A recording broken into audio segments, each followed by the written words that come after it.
Sandman is coming to Netflix. I cannot tell you how excited I am to see this adaptation.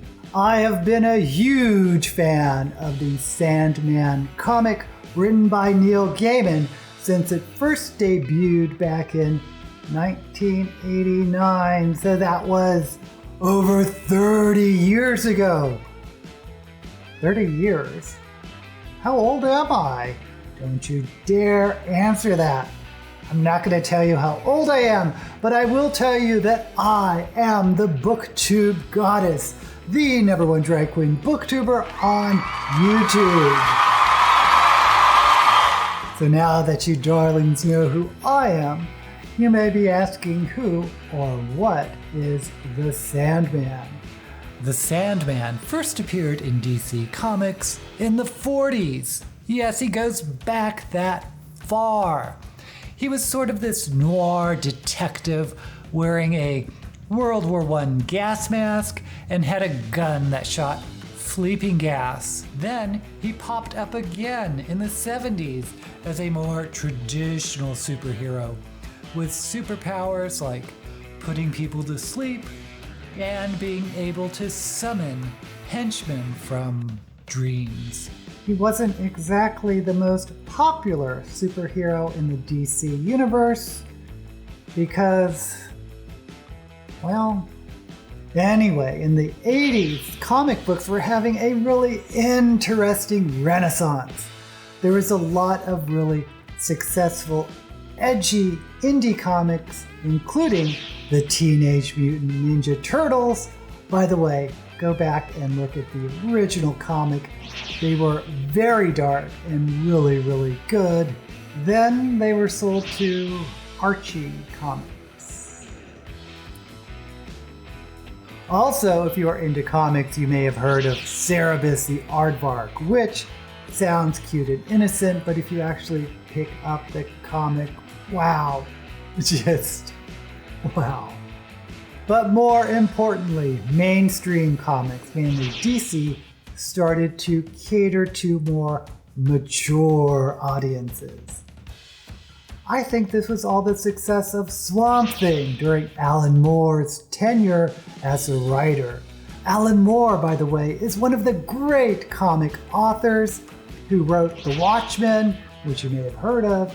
He also completely turned Batman on its head with The Killing Joke, also back in the late 80s.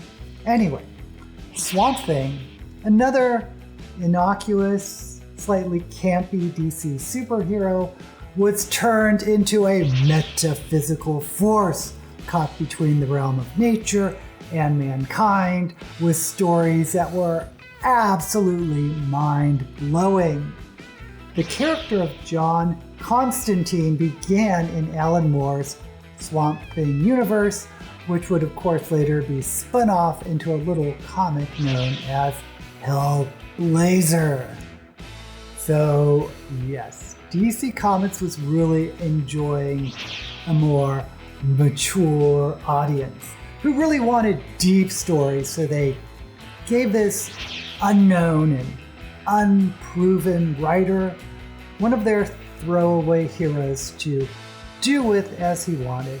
The writer, of course, was Neil Gaiman, and the superhero was the Sandman. So forget about Sandman's origins as a noir detective with a gun. Instead, what we get is an entity who is the embodiment of dreams, one of the forces of humankind. A dark force awakened who struggles for redemption. I remember getting the very first copy of the comic in a little comic book shop in College Park, Maryland.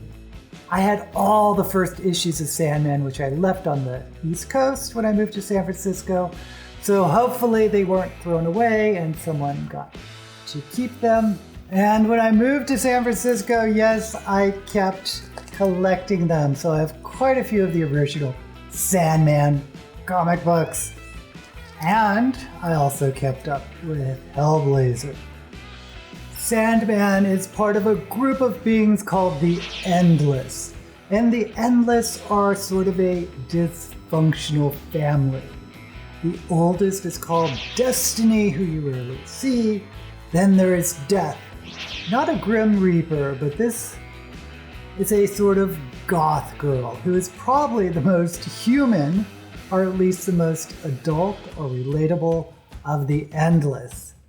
Then there is Destruction, who is basically the embodiment of war.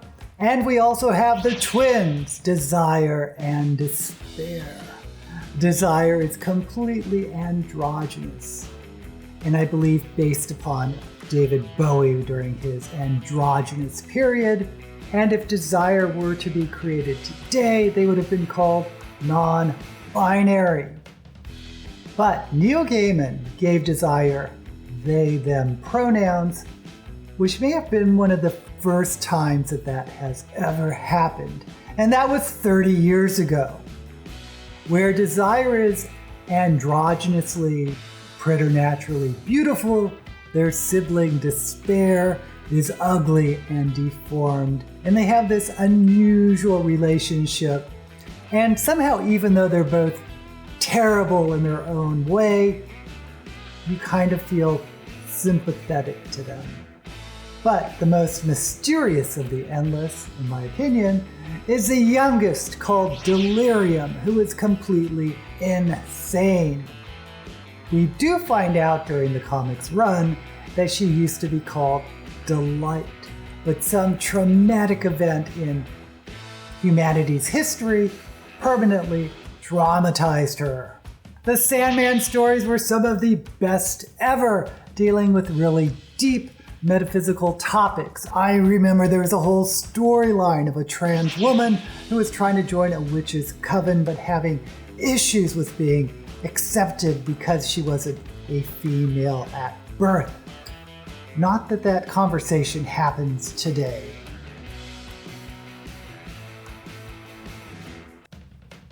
So they've been talking about a Sandman movie or adaptation forever. At least since the 90s. And there are always rumors of the Sandman movie floating about. But finally, we are getting what I hope is a version worthy of the comic book. Now, I saw the trailer and I'm very hopeful. My understanding is that each episode is going to follow at least the first issues of the comic book. We get to see Sandman's dream palace, his realm, which is populated by his most loyal of servants, like Cain and Abel. Yeah, those guys. There's also Matthew the Raven and Mervyn Pumpkinhead. Yes, I know it sounds whimsical, but we are talking about the realms of dreams. But they are also very dark and bittersweet and twisted. I think I need to see the actor who plays Sandman in action more to get a better idea of how well he plays him, but he looks the part, I guess. The only thing that's disappointing to me is they didn't have the signature Sandman hair. Maybe there was a reason they didn't do the spiky hair. Does this look good?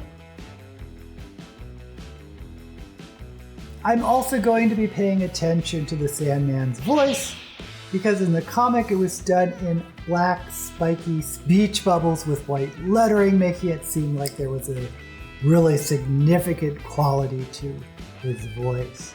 The other Endless with a really unique speech bubble was Delirium, which were always broken and uneven and colorful. I wonder if we get to see all the Endless for this season.